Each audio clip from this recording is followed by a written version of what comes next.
मुलाचं लग्न जमवण्यासाठी गेलेल्या बापानं त्याच मुलीशी लग्न केलं। अरे वा, तुमचा बी असाच प्लॅन आहे काय काही? अरे वा, काय कलयुग आलं असं म्हणत होतो मी। नमस्कार मंडळी, स्वागत आहे तुमचं घातक न्यूज मध्ये। सून पाहायला गेला आणि स्वतः नवरदेव झाला अशा म्हाताड्याच्या घरी आपण आज गेले। मला सांगा तुमचं नाव काय? चंगणे गुलाबराव आरजोड।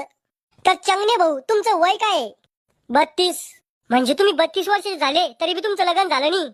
कसं होईन मामा, बाप आरामखोर मला पोरगी पाहायला गेला आणि स्वतःच लग्न करून आला। तुम्हाला लाज नाही वाटली का? तुमचं वय काय, तुमचे कारनामे काय? प्रेमात वय नसते पाहत, अशा कामामुळेच पोरं बापाला जोडून काढते। मग आजकालची पिढी बिघडेले, तुमच्यासारखे बापा असल्यावर पोरं बिघडणच ना। बाई, तो काय पाहिलं या बिमारीच्या गोदामात? यायचे दिवस कमी राहिले आणि प्रॉपर्टी जास्त यायच्याकडे। तू या म्हाताऱ्या संग मरूस तर राहणार आहे का?